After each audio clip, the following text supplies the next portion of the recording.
Welcome to Curell Case Files, where the shadows of true crime meet the flickering light of truth. Today's story starts with a spine-chilling question. What if the most ordinary places hide the darkest secrets? Picture this: a payphone at a gas station, a girl vanishing into the cold Michigan air, and a journal entry that reads, "If anything happens to me, it's because I listened." This isn't fiction. This is Flint, Michigan, and this is the story of Amber Riley. Flint is a city known for its grit and history, a symbol of American industry. But behind the rusting factory walls and cracked concrete streets lies a different story, one many fear to tell. On Dort Highway, a stretch notorious for both its traffic and its traffickers, a mystery began to unravel in October 2002. Amber Riley was just 19, a college sophomore with a bright smile and big dreams. She tutored high school kids, volunteered at food banks, and mentored young girls in the foster care system. One of those girls was Shayna, a 15-year-old struggling to find her place in a world that had already forgotten her. But then Amber vanished, just like that.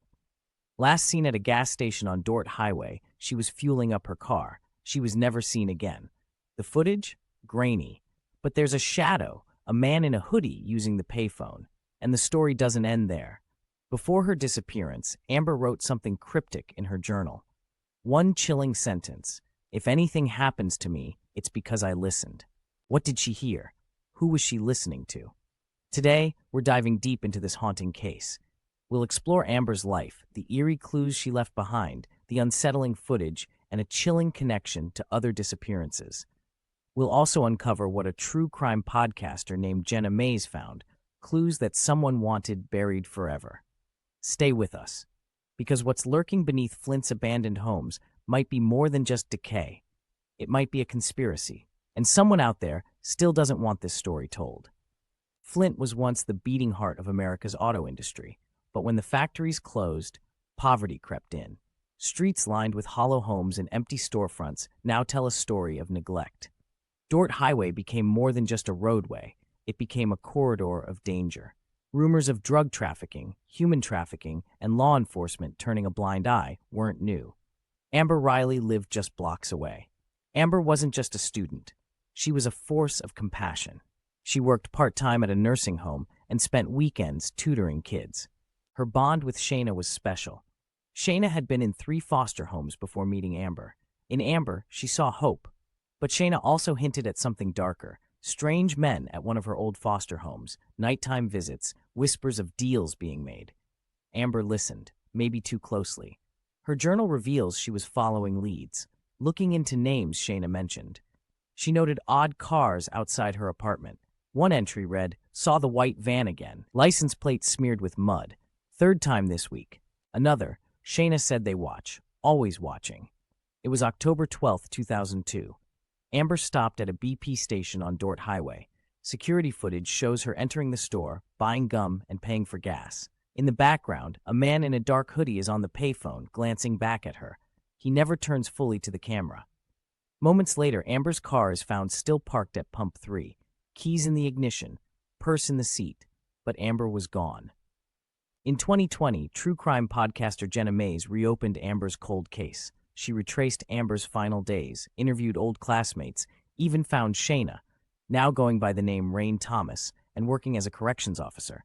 After Jenna aired her first episode, she received a package with no return address.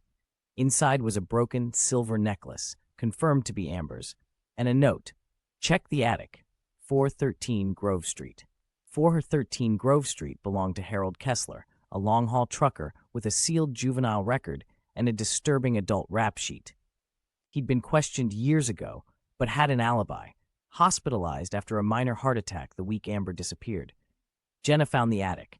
Inside were women's items: lipsticks, shoes, a ripped nursing home uniform with Amber's initials, and a matchbook from the B gas station. Amber wasn't alone. LaDonna Price vanished from a bus stop just 2 miles away 6 months prior. Another girl, Monique Harris, was last seen walking down Dort Highway at night. All were young, black, and connected to the foster system. No suspects, no media storm, just silence. Jenna tried contacting Shayna, now Rain, but she refused to talk. Days later, Jenna herself disappeared. She was missing for 3 days. found dazed along the Flint River with no memory of how she got there.